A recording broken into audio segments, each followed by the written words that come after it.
ओम श्री परमात्मने नमः। आइए परमपिता परमेश्वर को स्मरण करते हुए आज के सत्र की शुरुआत करते हैं। अध्याय प्रथम चल रहा है, अर्जुन विषाद योग। लास्ट समय में हमने जाना कुछ श्लोकों में कि किस प्रकार मोह, क्रोध, काम आदि के वश में होकर हम अपने जीवन को व्यर्थ कर देते हैं। हम अपने कर्म को पहचान नहीं पाते, हम अपने धर्म को पहचान नहीं पाते। आज के कुछ श्लोक जो हमें अपने आप से परिचित करवाते हैं, उनका अध्ययन करेंगे। ये चारों श्लोक आपस में बहुत महत्वपूर्ण हैं। ये श्लोक ऐसे हैं जैसे हमें अपना आईना दिखा रहे हों। ये श्लोक ऐसे हैं जैसे हमने कभी सोचा नहीं है, परंतु अगर आज इन श्लोकों के माध्यम से स्वयं को समझने का प्रयास करेंगे तो पाएंगे कि यह वही, उस समय भी वही स्थिति थी जो आज हमारी स्थिति है, या जो अर्जुन की स्थिति है वही हमारी भी स्थिति है। आइए पढ़ते हैं श्लोक 25वां। भीष्म द्रोण प्रमुखतः सर्वेषां च महीक्षिताम् उवाच पार्थ पश्येतान् समवेतान् कुरुन इति। अर्जुन ने कहा कि प्रभु, ये ऐसी स्थिति कैसे आ गई कि मैं कुछ समझ नहीं पा रहा हूं। मुझे बस ये समझने का थोड़ा समय दीजिए, मुझे समझाइए और मेरे इस रथ को दोनों सेनाओं के बीच में ले चलिए। भगवान श्री कृष्ण रथ को बीच में ले जाते हैं और इशारा करते हैं कि देख लीजिए, जो जिनके लिए आपको युद्ध करना है और जिनसे युद्ध करना है ये दोनों हैं। भीष्म द्रोण पृथ्वी पर समस्त शासकों के सामने खड़ा करके भगवान श्री कृष्ण बोले, हे पार्थ, यहाँ एकत्र हुए इन कौरवों को देख लीजिए। कौरवों से अभिप्राय यहाँ ये नहीं कि दुर्योधन की सेना, कौरवों से अभिप्राय आपके ताऊजी के बेटे अर्थात आपके अपने बंधु बांधव। भीष्म द्रोण वो दादाजी जिनकी गोद में आप खेले हो, वो गुरु जिन्होंने आपको शिक्षा दी है, और ये वही शिक्षा का परिणाम है कि आज उन्हीं के साथ आपको संघर्ष करना है। अगले श्लोक में भी ऐसे ही इशारा है। तत्रा पश्यत स्थितान पार्थ पितॄन अथ पितामहान आचार्यान मातुलान भ्रांतः पुत्रान पौत्रान सखींस तथा। हे अर्जुन, भीष्म द्रोण के अलावा देखो तुम्हारे चाचा इस युद्ध में शामिल हैं। तुम्हारे पितामह दादाजी, आचार्य, मामा, भाई, पुत्र, पौत्र, मित्र, बंधु बांधव सभी तो है, यहाँ पर हैं। अर्जुन को और विस्मय हुआ। बोले, यही तो मेरे विस्मय का कारण है, यही तो मेरे दुख का कारण है, यही तो मुझे आश्चर्य है कि मैं जिनके लिए अब तक जिया, अब मुझे उन्हीं से युद्ध करना है। जिनके साथ में खेला, कुछ मेरे साथ हैं, कुछ मेरे सम्मुख हैं, कुछ मेरे विमुख हैं। यही स्थिति तो मुझे है केशव जाननी है आपसे। इसलिए तो ये रथ मैंने दोनों सेनाओं के बीच में खड़ा करवाया है। स्थिति और विचलित हो रही है अर्जुन की। अर्जुन और विचलित हो रहा है, जो अगले श्लोकों में आपको समझने को मिलेगा। श्लोक है, कृपया परयाविष्टो विधि विषीदन्न इदम अब्रवीत दृष्टमेवं स्वजनम कृष्ण युजुत्सुम समुपस्थितम। और भी मित्र, बंधु, बांधव दोनों सेनाओं में स्थित देखकर कुंती पुत्र अर्जुन का मन करुणा से भर गया। उसने देखा दोनों सेनाओं में है कौन? सेना, प्रजा, मेरे राज्य की, पशु पक्षी जो युद्ध में शामिल हैं, घोड़ा, हाथी आदि, जिन पक्षियों को युद्ध में प्रयोग में लाया जाएगा, वो सब मेरे राज्य की प्रजा ही तो है। और इनके लिए मुझे युद्ध करना है, और इन्हीं के द्वारा युद्ध करना है, और इन्हीं से युद्ध करना है। यही तो मेरे दुख का कारण है। हे केशव, मुझे दुख से निवारिए, मुझे समाधान दीजिए। अर्जुन और बोले, स्वसुरान सुहृदश्चैव सेनयोः उभयो अपि तान समीक्ष्य स कौन्तेय सर्वान बंधून अवस्थितान। हे कृष्ण, युद्ध की इच्छा से उपस्थित इन स्वजनों को देखकर मेरे अंग जैसे रुके जा रहे हैं, शिथिल हुए जाते हैं। जैसे काम करना छोड़ गए हैं। यह स्थिति अर्जुन की है, वही स्थिति हमारी है।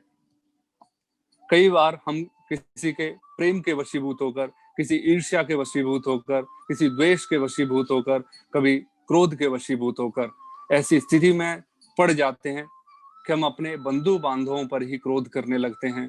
कभी इनके प्रेम में पड़कर हम बहुत सारे उलूल जुलूल कष्ट भरे कार्य करने लग जाते हैं, जिनमें अपने आप को तो हम फायदा पहुंचाते हैं पर सामने वाले को नुकसान पहुंचाते हैं। ऐसी स्थिति तो है। ये वही तो चक्कर है कि हम अपने आप को समझ नहीं पा रहे हैं, हम इस स्थिति को नहीं जान पा रहे हैं। ये स्थिति क्या है भगवान श्री कृष्ण? हे प्रभु, ये स्थिति क्या है कि मैं अपने ही बंधु बांधवों से लड़ने के लिए उत्सुक हूं? क्या ये वही बंधु बांधव हैं जिनके साथ मैं खेला था और इन्हीं के साथ मेरा युद्ध चलेगा?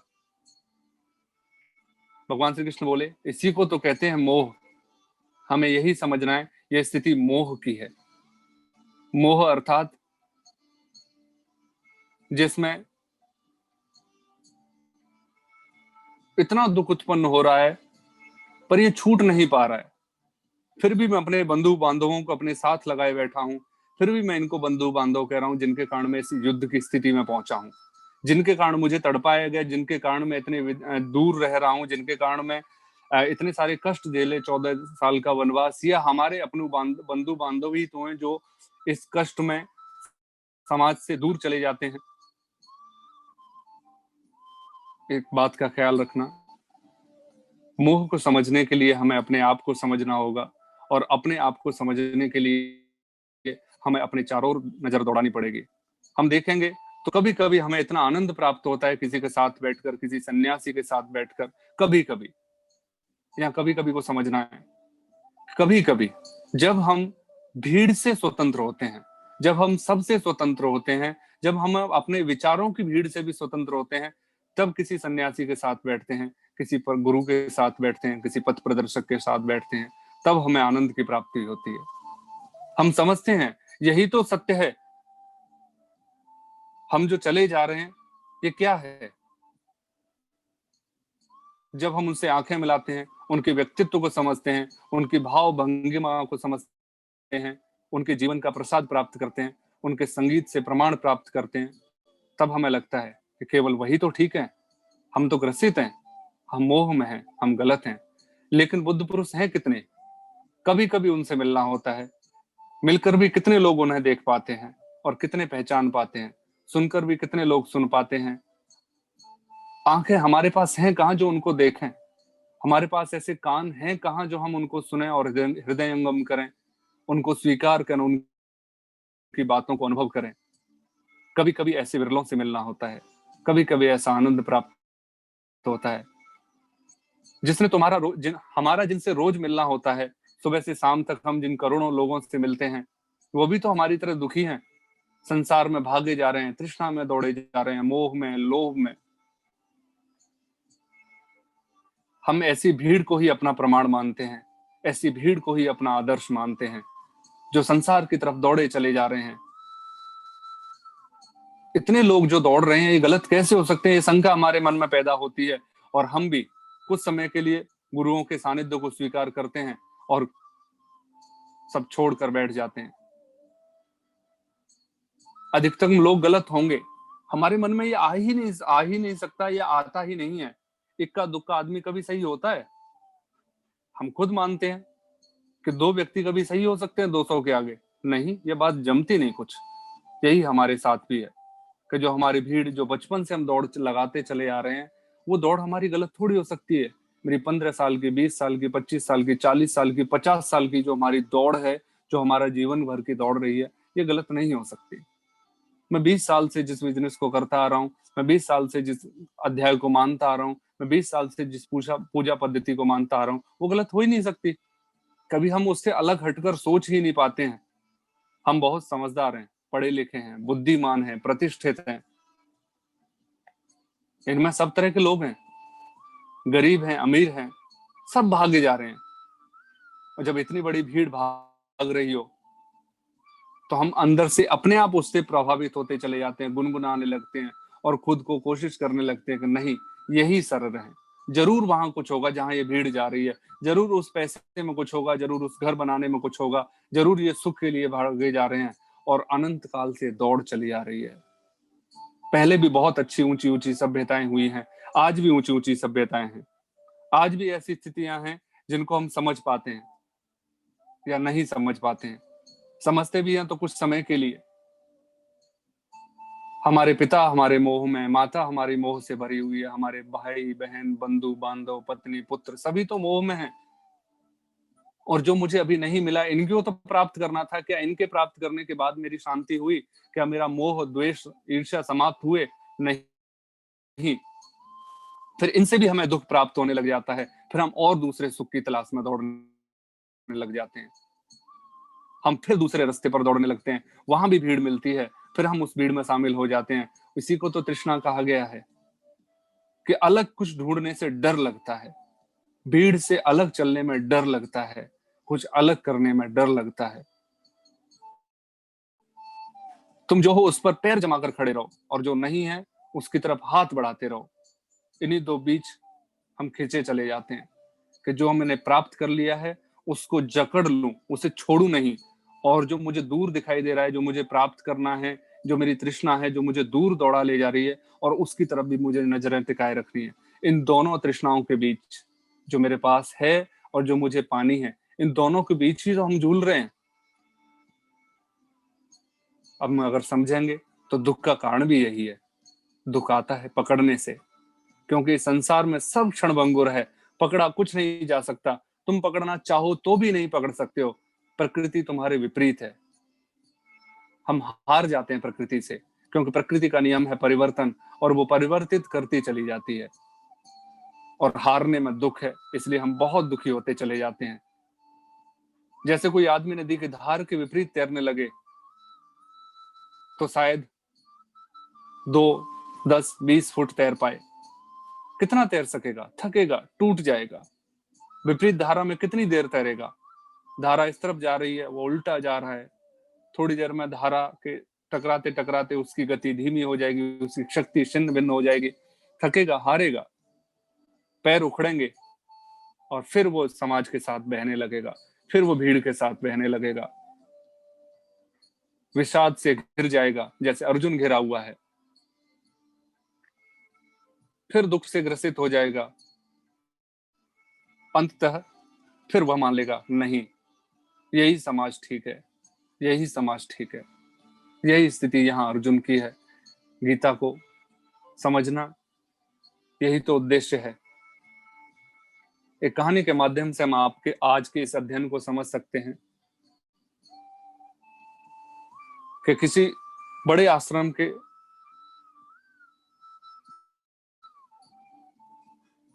दो छोटे छोटे आश्रम और थे, किसी दुर्गम वन में, किसी दुर्गम स्थिति पर। उस छोटे आश्रम के एक प्रधान सन्यासी की मृत्यु निकट आने पर उसने कहा कि बड़े आश्रम से किसी सन्यासी को बुलाया जाए जो इस जगह का उत्तराधिकार संभाल सके। तो उसने एक युवक को यह संदेश देकर बड़े आश्रम की ओर भेजा कि जाओ वहां से किसी उत्तराधिकारी को लेकर आओ, वहां के प्रधान से कहना कि हमें उत्तराधिकारी चाहिए। वो व्यक्ति संघर्ष करता हुआ जटिल रास्तों को, दुर्गम रास्तों को पार करता हुआ बड़े आश्रम पहुंचता है और बड़ी विनती के साथ बड़े प्रधान से निवेदन करता है कि प्रभु, हमारे गुरुजी ने आपके लिए संदेश भेजा है, उनकी मृत्यु निकट है, वह आपके आश्रम से पढ़ा लिखा एक सन्यासी चाहते हैं जो उस आश्रम का उत्तराधिकार संभाल सके, उत्तराधिकारी बन सके। प्रधान हंसते हैं, कहते हैं चलो आपकी समस्या का समाधान कल सुबह कर दिया जाएगा, कल सुबह हम आपके साथ 100 सन्यासी भेज देंगे। युवक बड़ा विचलित होता है, आश्चर्य होता है कि मुझे तो एक सन्यासी चाहिए, उत्तराधिकारी केवल एक बन सकता है, और आप 100 भेजोगे मेरे पास, मेरे साथ? कहता कि नहीं, ऐसी कोई बात नहीं है, नियम है कि चलते सैकड़ों हैं, पहुंचता कोई एक है। यहां भी यही नियम लागू होगा, क्योंकि हमारा जो रास्ता पड़ेगा, ये जो संसार है, इस संसार में सभी आध्यात्म पाना चाहते हैं, सभी सुख पाना चाहते हैं, सभी आनंद पाना चाहते हैं, परंतु उस मार्ग पर, आनंद के मार्ग पर चलता कोई कोई है। यहाँ अर्जुन की भी वही स्थिति है। कितने सारे योद्धा, अक्षौहिणी सेना है, श्री कृष्ण की अक्षौहिणी सेना है, कौरवों की भी अक्षौहिणी सेना है, पांडवों की भी अक्षौहिणी सेना है, कितने लोग जागृत हुए सिर्फ अर्जुन के अलावा? कितने योद्धाओं के मन में प्रश्न है कि भगवान मेरी समस्या का समाधान कीजिए। और हम भी तो इतने वर्षों से जीते चले आ रहे हैं अचेत अवस्था में। हम कब जागृत हुए? कभी कभी, जैसा कि मैंने चर्चा की, कभी कभी हम प्रभावित हो जाते हैं कुछ क्षण के लिए, परंतु जब देखते हैं कितनी सारी भीड़ एक दिशा में दौड़ी चली जा रही है, हम हार जाते हैं। हम हथियार डाल देते हैं, हम मान लेते हैं कि नहीं, इतनी भीड़ गलत नहीं हो सकती, जरूर उस गुरु में कुछ कमी रही होगी, वो शब्दों के जादू कर रहा होगा जिसने मुझे प्रभावित कर लिया। वो एक व्यक्ति ठीक नहीं हो सकता। मेरे माता पिता जो शिक्षित हैं, मेरे बंधु बांधव जो बहुत सारी डिग्रियां लिए बैठे हैं, वो जिस चीज के पैसे के पीछे दौड़ रहे हैं, बड़े मकान के पीछे दौड़ रहे हैं, व्यवसाय के पीछे दौड़ रहे हैं, व्यवसाय करना बुरा नहीं है, पर जिस स्थिति से दौड़ रहे हैं जरूर वो सत्य होगा, वो गलत नहीं हो सकता। तो ये स्थिति हमें समझनी है। वो 100 सन्यासी उसके साथ चलते हैं, युवक चलता है, रास्ते में बहुत सारे सन्यासियों को अपने घर परिवार पर रास्ते में आते हैं। वो कहते हैं कि कुछ समय मैं इनके साथ व्यतीत कर लूं तो क्या बुराई है महाराज, मैं आपके साथ शामिल हो जाऊंगा थोड़े समय बाद, आप चलिए, मैं पीछे पीछे आता हूं। अंत में कुछ सन्यासी रह जाते हैं, 3 4 5 चले जा रहे हैं। रास्ते में एक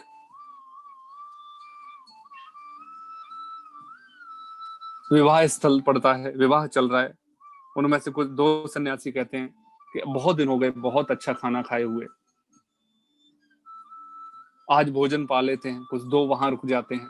आगे जाते जाते रास्ते में एक बोर्ड लगा हुआ है राज्य पर, जो सबसे पहले इस समस्या का समाधान करेगा उसे आधा राज्य दे दिया जाएगा।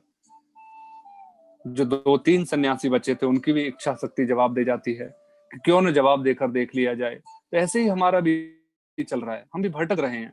कुछ समय के लिए हम स्वीकार कर लेते हैं, आनंद में हो जाते हैं, कीर्तन भजन सत्संग करते हैं, पर अंत में भजन सत्संग समाप्त होते ही फिर पुनः पुरानी दुनिया में लौट आते हैं, फिर अपने वही छल प्रपंच चलते हैं, फिर वही चलते हैं। उपवास में हम परहेज करते हैं कि तामसिक न खाए जाए, पर उस समय हमारे दूषित विचार कभी तामसिक नहीं लगते हमें। उस समय हमारे अंदर जो प्रपंच चल रहा है वो हमें उपवास के लिए नहीं कहता। हमारे विचार दूषित हैं, इनका उपवास करना चाहिए, ये हमारे मस्तिष्क में नहीं आता, क्योंकि उससे आपका गणित गड़बड़ा जाएगा। क्योंकि हमारा जो गणित हमने 50 सालों में सीखा है, हम एक क्षण में कैसे छोड़ दें? 50 साल नहीं हो सकती, या एक क्षण में हम कैसे गलत हो गए, ये हमारे अभिमान को ठेस पहुंचाता है, ये हमें नुकसान पहुंचाता है, ये हमें कष्ट देता है कि कैसे मैं गलत हो सकता हूं। एक कहानी के माध्यम से आइए समझते हैं। कहानी है कि एक अमीर व्यक्ति था। वो रोज एक मालिश वाले को अपने सिर की मसाज करने के लिए बुलाता था। मसाज वाला आता, मात्र 10 रुपए लेता और बढ़िया मसाज करके हंसते गुनगुनाते हुए मसाज करता और अपने घर चला जाता। अच्छा खाता पीता, बढ़िया सोता, मित्रों के साथ मौज करता, उनको भी खिलाता, खुद भी खाता। इस अमीर व्यक्ति को लगता है यार ये इतना प्रसन्न कैसे है, मेरे पास तो सारी सुख सुविधाएं हैं, सब कुछ है। दूसरे दिन फिर मालिश वाला आता, फिर 10 रुपए लेता, फिर चला जाता, मालिश करता, खुश रहता। कुछ दिन ऐसे ही चलता रहता है। वह व्यक्ति अपने मित्र को बताता है कि मेरे पास ऐसे ऐसे एक मालिश वाला व्यक्ति आता है, वो इतना प्रसन्न रहता है, मात्र 10 रुपए कमाता है जो मुझसे लेता है। ऐसा कैसे हो सकता है? और मेरे पास सारी सुख सुविधाएं हैं, सब है, सब कुछ जो होना चाहिए इस जीवन में मुझे प्राप्त करना था, सब कुछ है, फिर भी मेरी नींद घंटों इंतजार करवाती है। आती है कभी कभी, नहीं भी आती है। मेरा शरीर रोग ग्रसित है, मेरे विचार उठापटक में लगे रहते हैं, मैं परेशानियों से हर समय घिरा रहता हूँ। उसका मित्र समझदार था, उसने बड़े मुस्कुराते हुए जवाब दिया, इसका समाधान कल हो जाएगा। वो मित्र रात को जाकर 990 रुपए की एक पोटली बनाता है और उसके घर में डालकर आ जाता है। सुबह उठता है, उसे पोटली मिलती है, गिनता है, पैसे तो 990 हैं। अच्छा, इनको तो 1000 किया जा सकता है। उसने प्लान किया कि एक दिन ना खाऊं मैं, तो मेरी 1,000 रुपये हो जाएंगे। वो उस दिन मालिश करने जाता है, उस दिन उसके मन उतना प्रसन्न नहीं है, प्रफुल्लित नहीं है, उसके मन में चल रहा है कि मुझे आज जो 10 रुपए मिलेंगे उनको मिलाकर मुझे 1,000 करने हैं। वो सारी चीजें, खुशी, आनंद, सुख सब बह गया। अब उसे एक ही चीज लगी हुई है, एक ही रट लगी हुई है। क्या? क्योंकि मुझे 990 को 1,000 करना है। सस्ता समय रहा होगा, उस समय 10 रुपए बहुत होते होंगे। वो खुद भी आनंद करता था, वो आनंद समाप्त हो गया। आज उसके मालिश करने में वो आनंद नहीं है, वो जोश नहीं है, उसके चेहरे पर वो प्रकाश नहीं है। व्यक्ति पूछता है क्या हुआ, तो कुछ नहीं, बस आज आज की बात है। दूसरे दिन फिर वही स्थिति है और 10 दिन यही हाल हो रहता है। और उधर वो 1,000 को 1,010, 1,020, 1,030 करने में लगा हुआ है। वो कहता है पैसे ऐसे ही तो इकट्ठे होते होंगे, मैं चलो और इकट्ठा करता हूँ, और वो 99 की फेर में पड़ जाता है। ऐसे ही हम भी पड़े हुए हैं। नहीं, कुछ साल और, कुछ साल के बाद मैं भजन करूंगा, मैं सत्संग करूंगा, मैं आनंद की प्राप्ति करूंगा, परमात्मा का स्मरण करूंगा। अभी तो मेरी उम्र है 1 साल और 10 दिन और, 50 साल के बाद से ही मेरे बेटे का जन्म, शादी हो जाए, मैं बेटे के बच्चों को देख लूं, उन बच्चों को स्कूल में देख लूं। यही तो चल रहा है। मेरा बिजनेस लाखों का टर्नओवर है, इसका एक बार करोड़ों का टर्नओवर हो जाए, मैं संन्यास ले लूंगा, अपने बेटे को बिजनेस सौंप दूंगा। इसी प्रपंच में तो हम लगे हुए, हम और आप सभी। इसी प्रपंच को पहचानना है। यही यहाँ भी अर्जुन कह रहा है कि पहले हमने आनंद था, हम जंगलों में निवास करते थे, उसके बाद फिर हमें प्रपंच दिया किसी ने, मुझे किसी ने मेरे विचार दे दिया कि आप सिर्फ 5 गांव लेकर सुखी रह सकते हो। पहले मैं आधे राज्य तक जाता था, मैं मुझे आधा राज्य चाहिए, मुझे मेरे हिस्से का राज्य चाहिए। ये भी तो प्रपंच है। मुझे बंटवारा करना है, मुझे मेरा मेरा अधिकार चाहिए, मुझे मेरा अधिकार चाहिए, मुझे इतना पैसा कमाना है, मेरी कंपनी का इतना अधिकार बनता है, मुझे इतना का टर्नओवर करना है, मुझे ये शिक्षा प्राप्त करनी है, मुझे ये अधिकार प्राप्त करना है, मुझे ये पद प्राप्त करना है। ये वही है जैसे अर्जुन सोच रहा था कि युद्ध करने से उसे राज्य मिल जाएगा। मिला राज्य, पर वो स्थिति अलग थी। जब तक वो राज्य मिला तब तक वो अर्जुन नहीं था। जब वो राज्य प्राप्त करना चाहता था जो अर्जुन, अब वो अर्जुन नहीं है। क्या हम इस तरह से भगवत गीता के आश्रय को समझ पाएंगे? आइए, श्रीमद् भगवत गीता इन्हीं कुछ समस्याओं के समाधान के लिए प्रस्तुत है। भगवान श्री कृष्ण हमें यही समझाना चाहते हैं कि जब मैं आया था तब भी यही स्थिति थी, आज भी यही स्थिति है। विरले ही लोग हैं, बहुत ही कम लोग हैं जो सन्यासी की तरह पहुंच पाते हैं। 100 चले थे, मात्र एक बचा जो लेने आया था। उस प्रधान ने कहा कि असल में आप ही इसके उत्तराधिकार हो। हम बहुत बार प्रयास करेंगे, कभी कभी सफल होंगे, और अंत में निराश होकर हमें नहीं बैठना है। आइए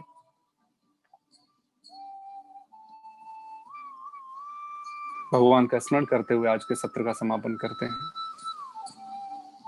हे परमपिता परमात्मा, आप हम सब पर कृपा बनाए रखना, हमें सन्मार्ग में प्रेरित करना, हमें उत्तम मार्ग में जोड़े रखना, हमें सद्बुद्धि प्रदान करना, हमें सन्मार्ग में लगाए रखना, सन्मार्ग में लगाए रखना, सन्मार्ग में लगाए रखना। आप सभी का बहुत बहुत धन्यवाद। नमस्ते जी।